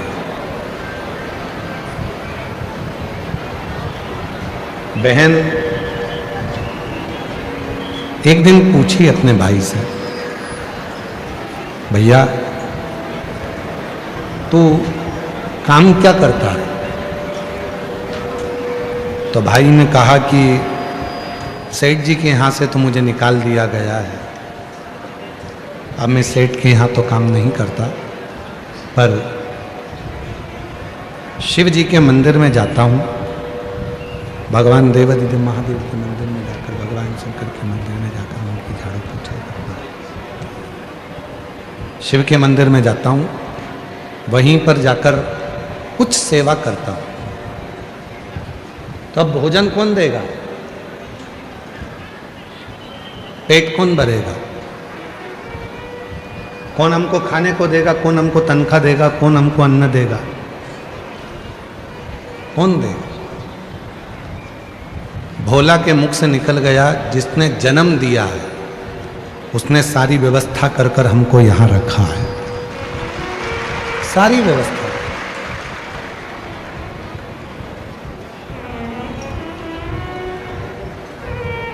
उसी से कहें, किसी दूसरे को तो कह नहीं सकते।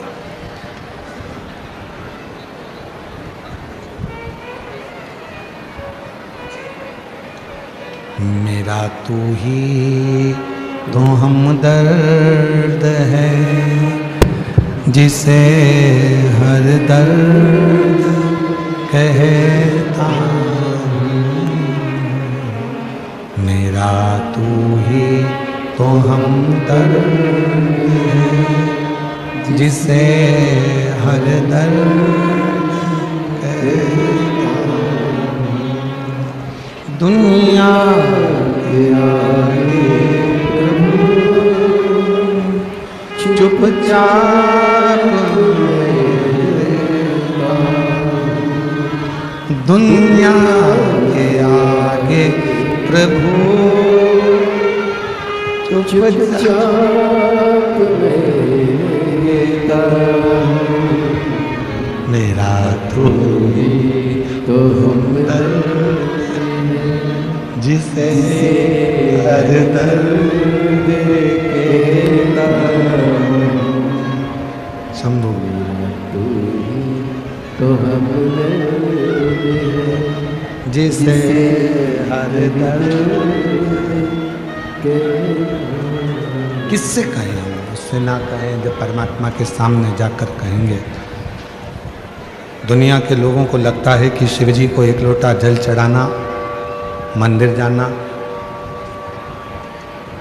ये थोड़ा सा दुनिया के लोगों को लगता है कि कठिन है, पर शिव महापुराण की कथा कहती है, भगवान शंकर का चरित्र कहता है, जो शिवजी के मंदिर में जाकर एक लोटा जल समर्पित करता है, वो अपने दिल की बात अपने देवादिदेव महादेव से हृदय से कहता है। केवल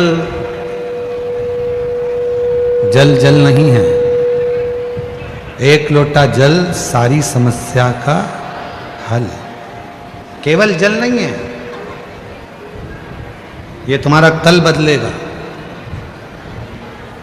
केवल जल नहीं है, तुम्हारा आने वाला कल, शिव को चढ़ाया गया जल एक दिन आने वाला कल बदलेगा जरूर। और उस दिन तुमको समझ में आएगा कि हमने भगवान को एक लोटा जल चढ़ाया तो उसका फल कितना फल है उसका लाभ कितना मिलता है, ये उस दिन समझ में आएगा।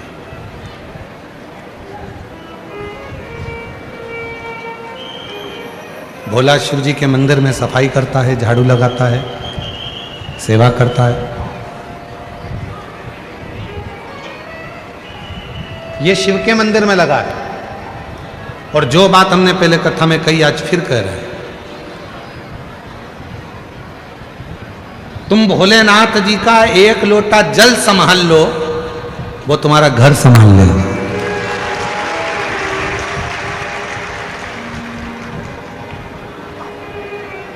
तुम एक लोटा जल संभाल लो, तुम बाबा का एक लोटा जल संभालो, बस उसके मंदिर जाना चालू कर दो, वो तुम्हारा घर संभाल लेगा। मेहनत में पीछे मत हटो, संघर्ष में पीछे मत हटो। ताने देने वाले ताना देते रहेंगे, अपशब्द करने वाले अपशब्द कहते रहेंगे, गाली देने वाले गाली देते रहेंगे, आड़ा टेढ़ा बोलने वाला आड़ा टेढ़ा बोलता रहेगा और तुम अपना कर्म करते हो। पीछे मत हटो। मेरे शिव ने, भोला ने मंदिर संभाला, शिव जी ने उसका घर संभाला।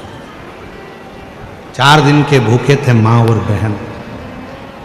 जब 4 दिन की भूखी माँ और बहन सोच रही है, विचार रही है कि भाई तो शिव जी के मंदिर में लग गया, हमारा भोजन कौन है?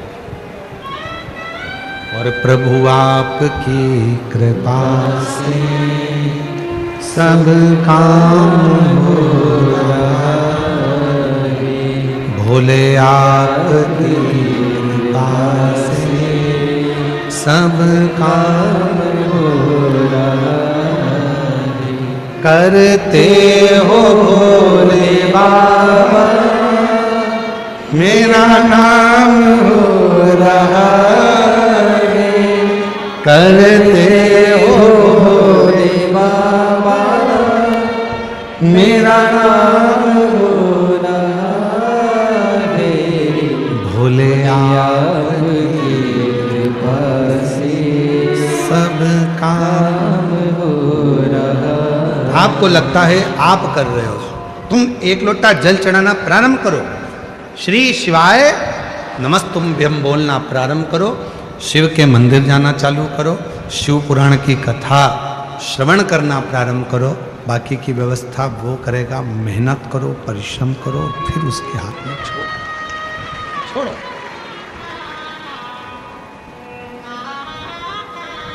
संभालेगा। एक पत्र है, अच्छा है।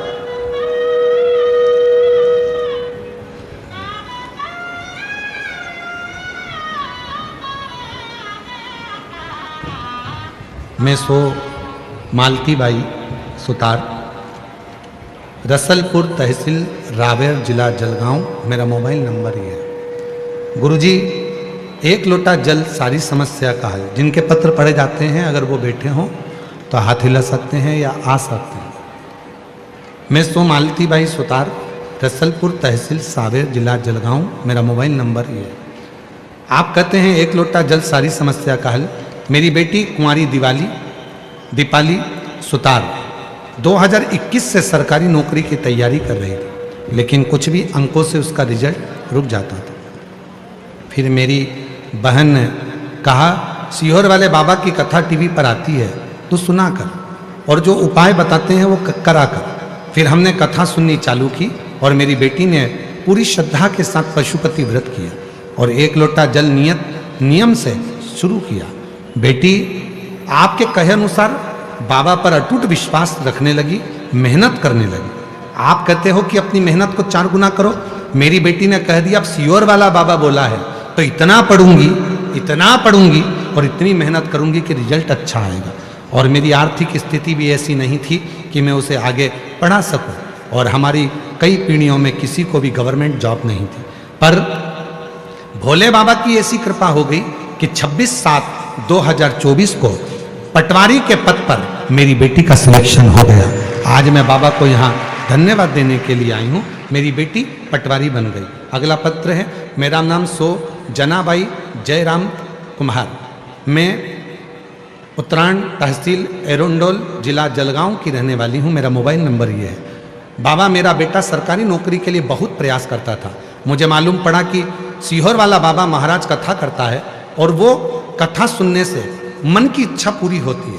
जो कथा के पंडाल में पहुंचता है, जो मांगता है वो मिलता है। फिर मैंने टीवी के माध्यम से कथा सुनना प्रारंभ किया। मेरी बहुत इच्छा थी कि मैं पंडाल में बैठकर कथा सुनूं और मेरे बेटे के लिए कुछ मांगूं। तो मैं जलगांव चली गई। जलगांव में बड़नगरी फाटा पर कथा हो रही थी, मैं वहाँ बैठी और बाबा से प्रार्थना करी और बाबा की कृपा ऐसी हुई कि मेरे बेटे ने एसएससी जीडी की परीक्षा पास कर ली और मेरे बेटे का बीएसएफ सीमा सुरक्षा बल में नियुक्त हो गया। उसका मैं फोटो भी लगा रही हूँ, कहीं बैठी हो तो आ सकती हैं। अगला पत्र है, मेरा नाम किरण चंद्रशेखर धुले, मेरे पति का नाम चंद्रशेखर धुले, मैं अमरावती महाराष्ट्र से हूँ। गुरुदेव, 2004 में मेरे पति के नौकरी के लिए 16 सोमवार का व्रत किया, पशुपति व्रत किया और शिवजी की कथा टीवी पर सुनना प्रारंभ करी। बाबा ने ऐसी कृपा कर दी, मेरे पति की सरकारी नौकरी एसटी में महामंडल में लग गई। फिर मैंने अपनी बेटे ने इंजीनियरिंग कर रखा था, उसके लिए भी मैंने नौकरी के लिए करा। बेटे की प्राइवेट नौकरी लगी पर उसका मन नहीं लगा। जब मन नहीं लगा तो उसने फिर नौकरी को छोड़ा और सरकारी नौकरी को तैयारी करी। आप कहते हो मेहनत 4 गुना कर, मेरे बेटे ने आपका कहना मानकर मेहनत को 4 गुना करा और बाबा की कृपा से उसका गवर्नमेंट बैंक में सरकारी नौकरी लग गया। फिर मेरी बेटी के लिए मैंने बेटी एग्जाम दे रही थी, क्लियर नहीं हो रहा था और बेटी ने भी फिर पढ़ाई दम से करी और बाबा की कृपा से उसका भी सिलेक्शन गवर्नमेंट बैंक में हो गया। हमारे यहाँ पति की भी नौकरी सरकारी लग गई, बेटे की नौकरी भी सरकारी लग गई और बेटी की नौकरी भी सरकारी लग गई। ऐसी बाबा की कृपा। एक पत्र और है, गुरुदेव, आशाबाई सुभाष सुंधाणे, ग्राम धानोरा, तहसील चोपड़ा, जिला जलगांव की रहने वाली हूँ। मेरी पोती कुमारी गायत्री भागीरथ सबको नीट की परीक्षा देती थी, क्लियर नहीं होता था। मेरी बेटी को किसी ने, सहेली ने बताया, सीहोर वाला बाबा कथा कहता है, अगर पंडाल में जाकर मांगा जाए और वहाँ की मिट्टी लाई जाए तो कार्य होता है। मेरी दादी को मुझे जाने को कहा और मैं पहुँच गई और पंडाल में बरहानपुर में जाकर मैंने विनती करी, वहाँ मिट्टी को नमन किया और बाबा से कहा मेरी पोती का सिलेक्शन नीट एग्जाम में हो जाए। आज बाबा को धन्यवाद देती हूँ कि मेरी बेटी डॉक्टर बन रही है और बाबा की कृपा से डॉक्टर की पढ़ाई कर रही है। मेरी बेटी ने नीट क्लियर कर लिया। मैं बाबा को यहाँ धन्यवाद देने के लिए आई हूँ। अगला पत्र है, मैं पंडरी बिराजदार, गांव खरोसा, तहसील ओसा, जिला लातूर, महाराष्ट्र से हूँ। गुरुदेव, मेरा बेटा 3 साल से सरकारी नौकरी की तैयारी कर रहा था लेकिन नौकरी नहीं लग रही थी। तब भोलेनाथ ने मेरे बेटे को, बाबा ने ऐसी कृपा करी, उसने जल चढ़ाना प्रारंभ करा और बाबा की कृपा से आज मेरा बेटा इंडियन आर्मी टेक्निकल के पद पर नियुक्त हो गया। मैं बाबा को यहाँ प्रणाम करने के लिए आई हूँ। ऐसे ढेर पत्र शिव के हैं, ढेर पत्र। कितना विश्वास। दुनिया को लगता है 1 लोटा जल है, नहीं, वो तुम्हारा आने वाला कल बदल देगा। वो 1 लोटा जल तुम रोज मंदिर जाओ, रोज बाबा को चढ़ाओ, दिल से प्रार्थना करो, विनय करो, निवेदन करो। जब बाबा से आप दिल से प्रार्थना करोगे, निवेदन करोगे तो बाबा सुनेगा, जो सुनता जो।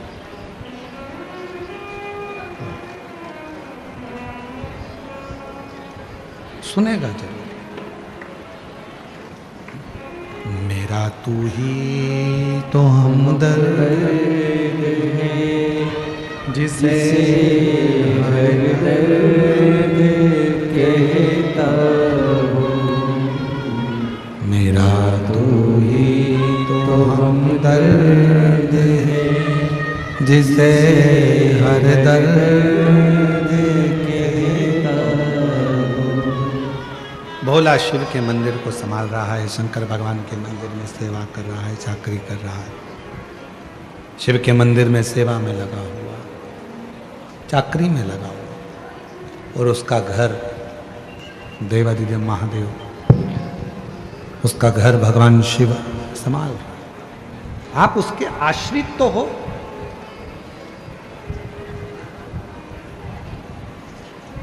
कहना सरल है, हम तो बाबा के भरोसे चलते हैं, पर विश्वास पक्का कर कर देखो, हम बाबा के भरोसे चलते हैं। दृढ़ी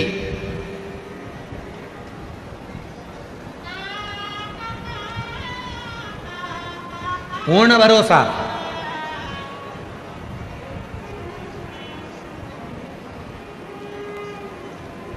सीहोर वाले महाराज को सुनने के लिए नहीं आए हो आप।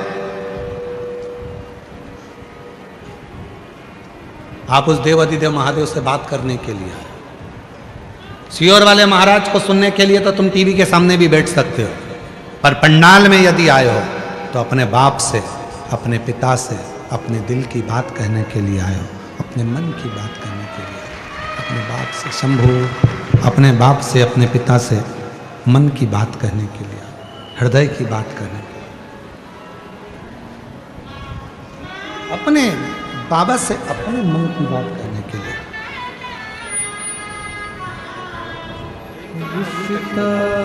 तेरा मेरा सबसे। बेटे की सरकारी बैंक में नौकरी लगी, एक बार जोरदार ताली बजाकर स्वागत करिए। मैं हूँ तेरा लाला, मैं हूँ तेरा लाला, तू मेरा बाबा। शिव को मन से, जब हम दिल से बाबा को अपने मन का भाव करते हैं, प्रार्थना करते हैं, विनय करते हैं, निवेदन करते हैं, विनती करते हैं, तो बाबा उसको स्वीकार जरूर करता, स्वीकार करता। भोला मंदिर जावे, शिव जी उसके घर जावे। एक भिक्षुक का रूप रख लिया मेरे भोलेनाथ ने,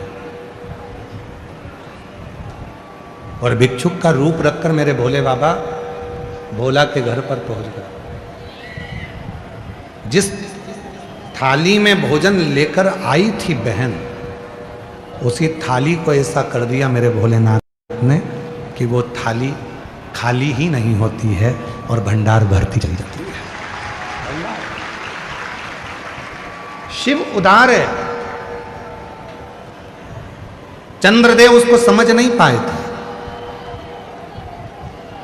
शिव उदार है, चंद्रदेव उसको समझ नहीं पाए।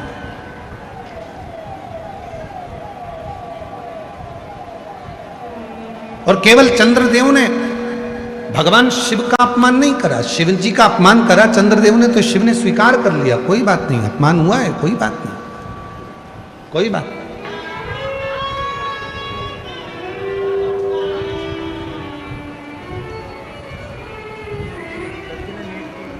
आप ही ने क्लियर करा, पोती ने नीट क्लियर करा है। एक बार जोरदार ताली बजाएं, डॉक्टर बन रही है।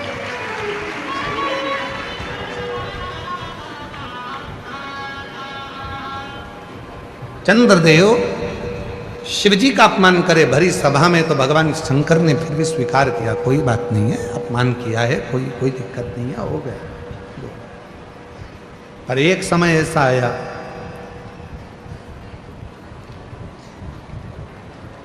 नंदी भगवान शंकर की पूजन में लगे रहते थे। नंदी भगवान शंकर की आराधना में, साधना में लगे रहते थे, और चंद्रदेव उनको देखकर हंसते थे।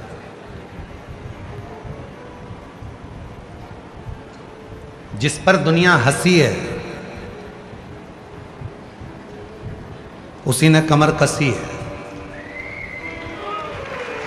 उसी ने कमर कसी है। जिस पर दुनिया हंसी है, लोग कहें तो तेरा ऐसा हो ही नहीं सकता, तो भरोसे से कहो मैं मेहनत करूंगा और करके बताऊंगा ये होगा। तेरी सरकारी नौकरी नहीं लग सकती, कैसे नहीं लग सकती, मेहनत करूंगा, परिश्रम करूंगा, रात दिन एक कर दूंगा, और शिव जी पे एक लोटा जल चढ़ाऊंगा, लगेगा। परिश्रम, मेहनत। नंदी पर हंसते थे, खूब हंसते थे। नंदी पर हंसा करते चंद्रदेव, और चंद्रदेव जब नंदी पर हंसते,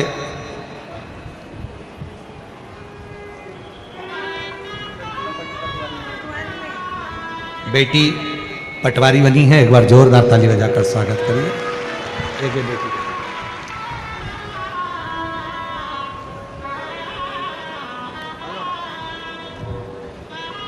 चंद्रदेव नंदी पर हंसते थे, और नंदी भगवान शिव की साधना में, नंदी भगवान शंकर की आराधना में लगा। एक दिन चंद्रदेव कभी भी नंदी के सामने नहीं रहे, कभी भी। पर आज जब नंदी भगवान शिव की पूजन की तैयारी कर रहा था, भगवान शंकर के पूजन की तैयारी जब नंदी कर रहा था, तब चंद्रदेव वहां आ गए। जो लोग 16 सोमवार का उपास करे हैं उनको मालूम है। अगर किसी ने 16 सोमवार के व्रत करे हैं क्या? आप लोगों में से किसी ने करें? हाथ उठाओ जरा, जिनने करें करें। अच्छा, जो 16 सोमवार का उपास करते हैं वो 16 सोमवार की कथा को जानते हैं। राजा ने रानी से कहा था कि शिव जी के पूजन की तैयारी कर दो, और रानी ने दासी को भेज दिया था पूजन की तैयारी करने की।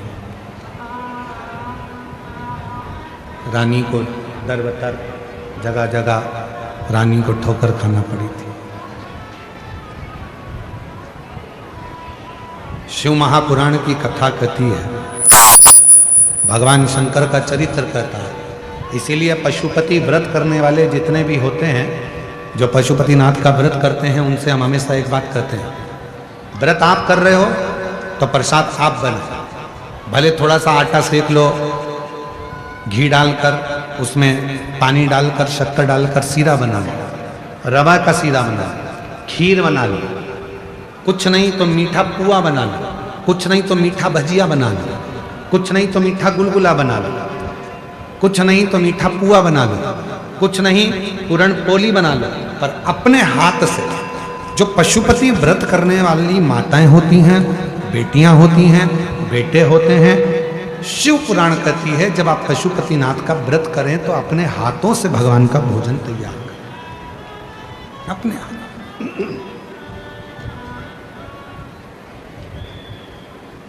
पूजा की थाली लगाएं, अपने हाथों से भोजन तैयार करें। पूजा की थाली लगाएं, भोजन तैयार कर कर अपने हाथों से करें। कई लोगों की आदत रहती, मम्मी जरा एक लोटा पानी दो, शिव जी को चढ़ा के आना है। अब लगा के देते हैं, अरे लीला ला पानी ला कर दे, मैं शंकर जी के मंदिर जा रहा हूं। क्यों? खुद जाओ, एक लोटा जल लो, भरो और फिर चढ़ाओ। शिव स्वीकार करेंगे। स्वयं अपने को करना, स्वयं अपने। फिर वही वाली बात आ गई, खांसी अपने को चली है तो खांसना अपने को ही है, छींक अपने को आ रही है तो छींकना अपने को ही है, भूख अपने को लगी है तो भोजन भी अपने को ही करना है। उसी तरह यदि कष्ट अपने ऊपर है, तकलीफ अपने ऊपर है, दुख अपने ऊपर है, तो शिव के मंदिर भी एक लोटा जल भरकर अपने को जाना पड़ेगा, जल भी अपने को चढ़ाना पड़ेगा, स्वतः स्वयं को, कोई दूसरा नहीं जाएगा। चंद्रदेव जब नंदी शिव जी के पूजन की तैयारी कर रहे थे, नंदी, और इतने में चंद्र का आगमन हो गया। और चंद्र का आगमन हुआ, सेना आई, शंभु बोले न, बोले शंभु। जब चंद्र का आगमन हुआ, और चंद्रदेव का जब आगमन होता है, चंद्रदेव जब आए, नंदी पूजन की थाली लगा रहा था, पूजन की तैयारी कर रहा था। चंद्रदेव का आगमन हो गया। नंदी को लगा कि ये भगवान भोलेनाथ जी का दर्शन करने के लिए आए, शिव जी का दर्शन करने के लिए। नंदी ने हाथ जोड़ लिया, हर हर। नंदी ने जैसे ही हाथ जोड़े, प्रणाम किया, चंद्रदेव को और अभिमान आ गया। चंद्रदेव को लगा कि मैं बड़ा सुंदर हूं, औषधि का देने वाला हूं, अमृत तत्व को जानने वाला हूं, इसलिए मुझे प्रणाम कर रहा है। और नंदी ने प्रणाम क्यों किया? शिव महापुराण की कथा कहती है, शिव मंदिर के 3 स्थान ऐसे हैं जहां पर बैठकर केवल बैठ जाओ तो भी फल मिलता है। शिव मंदिर के, शिव धाम के, शंकर के मंदिर के 3 स्थान ऐसे हैं जहां बैठ जाओ, कुछ मत मांगो, कुछ मत बोलो, तो भी फल मिल जाता है। कौन से 3 स्थान बताए? तो वर्णन किया तुमरुका जी ने चंचुला देवी को। पहला, मंदिर में जहां नंदी बैठता है, उस नंदी के जो पांव उठा हुआ रहता है नंदी का, उस पाँव के पास वाली जो जगह होती है, सीधा जो हाथ होता है, वहाँ बैठ जाओ। भले कुछ मत मांगो, थोड़ी देर बाबा का दर्शन कर लो, श्री शिवाय नमस्तुभ्यम कह लो, ओम नमः शिवाय कह लो। कुछ भी नहीं मांगोगे तो भी भोलेनाथ तुम्हें खाली नहीं भेजेगा। 3 स्थान बताए, 3 स्थान बताए। पहला स्थान है नंदी के पास, जो चरण उठाए। चरण उठा मतलब नंदी उस चरण के माध्यम से आपके कष्ट को मिटाने के लिए शिव को बिठाकर तुम्हारे दरवाजे तक लाए। पहला। दूसरा, जलाधारी, समझिएगा जरा, थोड़ा ध्यान दीजिएगा कथा में। जैसे ये शिवलिंग है, ये जलाधारी है गोल, ये पानी जहां से बहकर जाता है, जहां से भी बहकर जा रहा है, आपको उससे मतलब नहीं, बस जलाधारी जो पानी बहकर जा रहा है, इस जलाधारी के ठीक विपरीत दिशा में, उत्तर में पानी बह रहा है तो दक्षिण में आप बैठे। ये जलाधारी जिस साइड बह रही है उसी ओर मुख कर कर आपको इधर बैठना है, इधर मुख कर कर शिवलिंग की ओर मुख कर कर। ये दूसरा स्थान बताया। ये जो स्थान है ये माता लक्ष्मी का स्थान है, ये जो स्थान है कुबेर का स्थान है, ये जो स्थान है सारी सिद्धियों का स्थान है, अष्ट सिद्धि नवनिधि इसी स्थान पर बैठकर भगवान शंकर से वर प्राप्त करती है। ये वो स्थान है जहां बैठकर आप कोई मंत्र भी नहीं पढ़ोगे, कुछ बोलोगे भी नहीं, बैठने पर ही आपको फल की प्राप्ति होना प्रारंभ हो जाती है। ये दूसरा स्थान स्वयं तुमरुका जी ने चंचुला देवी को कहा, ये द्वितीय स्थान। और शिव मंदिर का तीसरा स्थान भगवान शंकर के मंदिर का तृतीय स्थान कहा गया। तीसरा स्थान, जब हम मंदिर से बाहर निकले और उस मंदिर से या ओटला हो या कोई मंदिर है कोई, इसलिए हमने देखा है कुबेरेश्वर धाम पर लोग आते हैं तो कुबेरेश्वर धाम का जो गेट होता है ना, अब तो कुबेरेश्वर धाम का 1 2 3 4 5 6 गेट हैं अब कुबेरेश्वर धाम पर। तो 6 गेट में से जो एक गेट, पहले नंबर, दूसरा नंबर, तीसरा नंबर, 4 नंबर, 5 नंबर, जिस भी गेट में से लोग अंदर आते हैं, उस गेट में से अंदर आते हैं तो सबसे पहले गेट पर दंडवत करते हैं, गेट पर दंडवत करें, वहां सोकर प्रणाम करें, 4-5 दंडवत करते हुए चले जाएंगे। कई लोगों की ऐसी आदत रहती है चौराहे पे से दंडवत करते आते, कई लोगों की ऐसी आदत रहती है कि वो सीहोर के रेलवे स्टेशन पर उतरेंगे और 11 किलोमीटर तक दंडवत करते हुए जाएंगे। सबका अपना बात।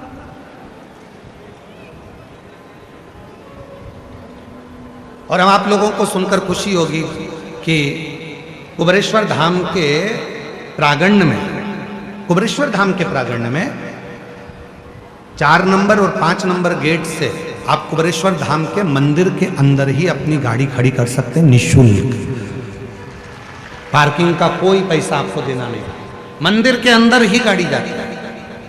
बस आपको 4 नंबर 5 नंबर गेट पे पहुंचना है और वहां से मंदिर को अंदर गाड़ी को प्रवेश करो। बड़ी बड़ी बसें भी लगाने के लिए हमने वहां पर सुविधा कर दी है कि बसें अंदर खड़ी हो जाएं, सब अपना भोजन बनाए, वहीं पर खाएं, जिसको भोजन बनाना है भोजन बनाए, नहीं तो भोजन तो बाबा का भंडारा चलता है सबके लिए। कोई बस का शुल्क नहीं लगना, तुम्हारी गाड़ियों का शुल्क नहीं लगना। मंदिर प्रांगण में 4-5 नंबर गेट से अंदर करेंगे, गाड़ियाँ निःशुल्क पार्किंग आपको वहाँ प्राप्त होगी, किसी को रुपया देने की जरूरत नहीं, 1 रुपया भी। आराम से आप लोग वहाँ गाड़ी खड़ी करें, रुद्राक्ष लें, खाओ पियो, बाबा के घर आयो, अपने पिता के घर आयो, भजन, कोई नहीं।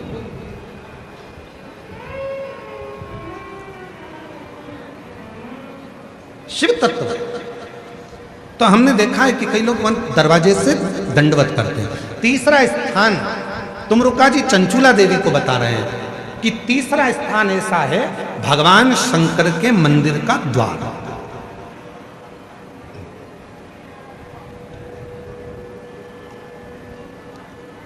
शिव मंदिर का द्वार,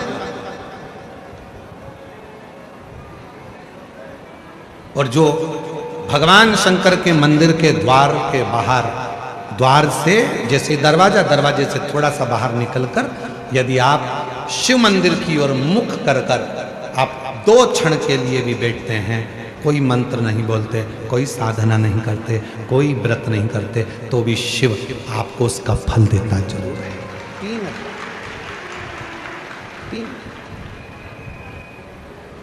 कौन कौन सी 3 जगहें जम के बोलेंगे सभी। पहले नंबर का नंदी का जहाँ चरण उठा है उसके पास, दूसरे नंबर का जहाँ जलाधारी पानी बहकर जाता है उसके ठीक विपरीत की ओर जलाधारी की ओर, और तीसरा स्थान शिव के द्वार।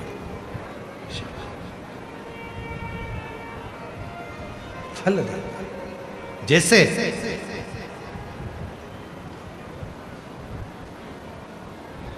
एक नारी के गर्भ में अगर कोई गांठ पड़ जाती है, चेस्ट में गांठ आ जाती है, कोई पुरुष कोई नारी को अगर शरीर में कहीं पर भी गठान हो जाती है, कहीं पर भी गांठ पड़ गई, डॉक्टर को दिखाने जा रहे हो और मन में भ्रम उत्पन्न हो रहा है कोई बीमारी ना लग गई हो, शरीर में कहीं पर भी गांठ हो जाए, कहीं पर आप प्रयास करो।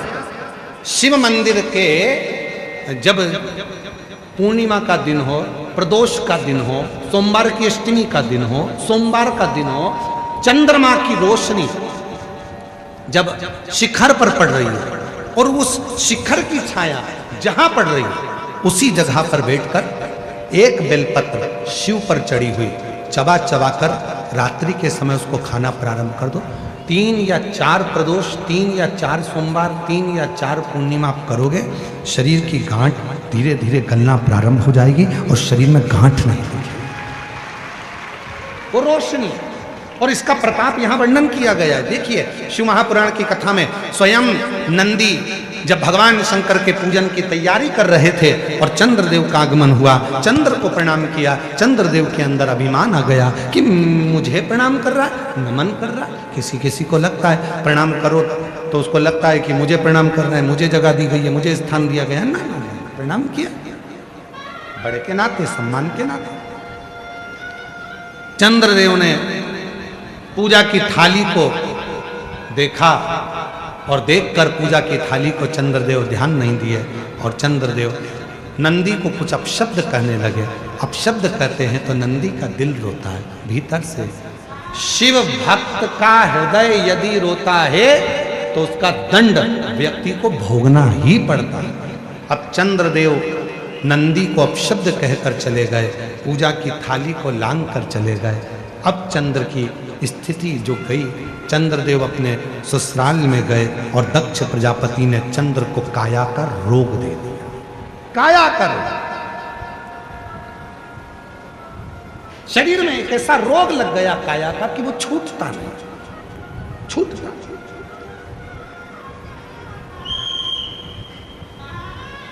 कई बार बच्चे जन्म लेते हैं, बुद्धि का विकास नहीं हो पाता, शरीर का विकास नहीं हो पाता, हाथ पैर से कमजोर रहते हैं, पलंग पर सोए रहते हैं, बॉडी काम नहीं करती है, बच्चे चल नहीं पाते हैं, दौड़ नहीं पाते हैं, बैठ नहीं पाते हैं, भोजन नहीं कर पाते हैं, सुन नहीं पाते, बुद्धि का प्रयोग नहीं कर पाते। उनके लिए ये चंद्रशेखर शिव महापुराण की कथा कर रही है। डॉक्टर का इलाज करवाओ, डॉक्टर शिव का रूप है, वो जैसा बताएं वैसा भी करो, पर साथ में एक चावल का दाना, एक सफेद दुर्वा, दुबा में ही बगीचे की दुर्वा जो लगती है उस दूब में ही एक सफेद दुर्वा भी लगती है, सफेद दुर्वा, एक चावल का दाना, एक सफेद दुर्वा और एक कनेर का फूल, ये तीनों शिव जी के मंदिर में प्रदोष के समय पर चढ़ाना प्रारंभ करिए। दुर्वा लेकर आ जाओ, चाने का जो चावल का दाना है वो लेकर आ जाओ, चावल के दाने को पीस लो, चावल के दाने को पीस लो और पीस के उसमें दूध का लेपन, थोड़ा सा 2 बूंद दूध का, गाय का दूध मिल जाए तो उसका लेपन कर कर बच्चे के हृदय पर त्रिपुंड उसी चावल के दाने के दूध का लेपन करें और जो दुर्वा लेकर आए हो उसको पीस कर जो उसको भोजन देते हो उस भोजन में मिलाकर उसको खिलाइए। धीरे धीरे बच्चे का आप देखेंगे कि वो खुद उठने का प्रयास करेगा, हाथ पर चलने का प्रयास करेगा, बुद्धि काम करना प्रारंभ करेगी और बच्चा एकाग्र चित्त का होता चले जाएगा, विवेक का। कुछ प्रदोष कर देखिए, कुछ और ध्यान रखें, प्रैक्टिकल जरूर करें। प्रैक्टिकल का जमाना है, बिना प्रैक्टिकल के काम नहीं चलता, प्रयास आपको करना है। अपने कपड़े की बटन अपने को लगाना है, अपना भोजन अपने को करना है, अपनी खांसी अपने को खांसना है, अपनी छींक अपने को छींकना है, अपना सिर दुखे तो गोली भी अपने को खाना है, तो व्यवस्था भी आपको करना है, करना आपको।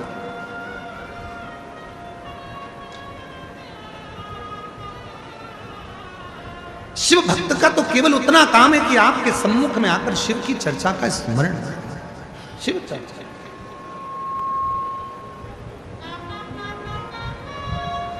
शिव कथा कर, भगवान शंकर का चरित्र कर। दक्ष प्रजापति ने श्राप दे दिया, चंद्र को काया का रोग लग गया।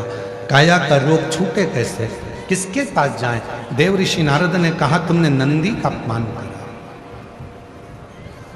भगवान अपने अपमान को सहन कर लेते हैं, पर भगवान भोलेनाथ अपने भक्त के अपमान को कभी सहन नहीं कर पाते हैं, कभी नहीं।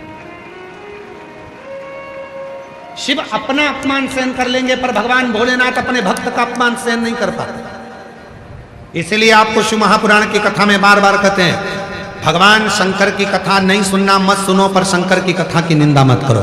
शिव जी के मंदिर नहीं जाना मत जाओ, पर शंकर की निंदा मत करो। शिव महापुराण में नहीं जाना मत जाओ, पर कोई शंकर का भक्त है, शिव का भजन करने वाला है, शंकर का स्मरण करने वाला है, कोई शिव गुरु है, कोई शंकर को ही गुरु मानकर शिव को ही गुरु के तत्व में जानते हैं, तो उस शिव गुरु की कभी निंदा मत करो, कभी निंदा मत करो। क्यों? क्योंकि शिव अपना अपमान सहन कर लेते हैं, पर अपने शिव गुरु का अपमान शिव कभी सहन नहीं कर पाते हैं, उसकी निंदा। अने सुनना हो तो सुनो, नहीं सुनना है तो अपना घर बना। कोई नहीं कह रहा तुमसे कि कथा में आ, निंदा मत करो, बुराई मत करो। कोई मंदिर जा रहा है तो उसकी निंदा मत करो।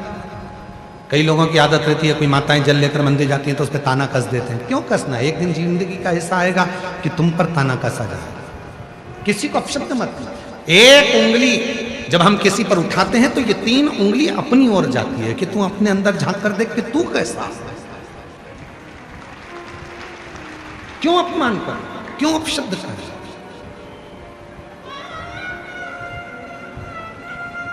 महाराज